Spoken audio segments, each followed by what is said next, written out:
ವಿಶೇಷ ಅಂದ್ರೆ ಎಲ್ಲ ಒಕ್ಕಲಿಗ ಲೀಡರ್ಗಳೇ ಕಾಣ್ತಾ ಬಂದಿದ್ದಾರೆ. ಆ ಮೈತ್ರಿಯ ಆದ ಬಳಿಕ ಒಂದು ಒಗ್ಗಟ್ಟಿನ ಪ್ರದರ್ಶನ ಮಾಡುವಂತ ಜಾಗವನ್ನು ಮಠವಾಗಿ ಬರ್ಕೊಂಡ್ರಂತ. ಇಲ್ಲ, ಈ ಪಿ ಸಿ ಮೋಹನ್ ಅವರು ಬಂದಿದ್ದಾರೆ, ಅವರು ಏನು ಒಕ್ಕಲಿಗರಲ್ಲ. ಅಂದರೆ ಬಹುತೇಕ ತಾವು ಹೇಳ್ದಾಗೆ ಒಂದು ಸಮುದಾಯಕ್ಕೆ ಸೇರಿರ್ತಕ್ಕಂಥವ್ರು ಬಂದಿದ್ದೀವಿ. ಮತ್ತು ಒಂದೇ ಸಮುದಾಯ ಅಂತಲ್ಲ, ಎಲ್ಲ ಸಮುದಾಯದ ಸ್ವಾಮೀಜಿಗಳ ಆಶೀರ್ವಾದವನ್ನು ಕೂಡ ನಾನು ಹೇಳ್ದಾಗೆ ಸಂಪ್ರದಾಯ ಇದು. ಸ್ವಾಮೀಜಿಗಳ ಆಶೀರ್ವಾದನ ತೊಗೊಳಕ್ಕೆ ಹೋಗೋದು, ನೀವು ಇದ್ದಕ್ಕೂ ಹೋಗೋದಕ್ಕೆ ಮೊದಲಾಗಲಿ ಯಾವುದೇ ಒಂದು ಒಳ್ಳೆಯ ಕೆಲಸಕ್ಕೆ ಹೋಗೋದಕ್ಕೆ ಮೊದಲು ಸ್ವಾಮೀಜಿಗಳ ಆಶೀರ್ವಾದ ತೊಗೊಳೋದಕ್ಕೆ ಬಂದಿದ್ದೀವಿ ನಾವು. ಸೊ ಇನ್ನೇನು ಕೇವಲ ಇನ್ನು 10-15 ದಿನದಲ್ಲಿ ಚುನಾವಣೆ ಇರೋದ್ರಿಂದ ಅವರ ಆಶೀರ್ವಾದ ನಮಗೊಂದು ಶಕ್ತಿ, ಆ ಶಕ್ತಿಯನ್ನು ಪಡೆದು ಹೋಗಕ್ಕೆ ಬಂದಿದ್ದೀವಿ ನಾವು.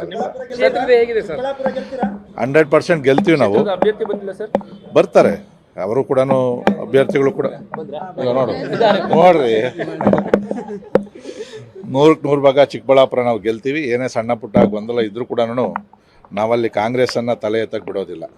ಇವತ್ತು ಕೂಡ ಬೆಳಗ್ಗೆ ನಾನು ನಮ್ಮ ಕಾರ್ಯಕರ್ತರನ್ನು ಕರೆದಿದ್ದೀವಿ. ನಾವೊಂದು ಸ್ವಲ್ಪ ಸಮಾಧಾನವಾಗಿರೋದೇ ಅವರೊಂದು ದುರುಪಯೋಗವನ್ನು ಮಾಡ್ಕೊಳ್ತಕ್ಕಂಥ ಕೆಲಸವನ್ನು ಮಾಡಿದ್ದಾರೆ.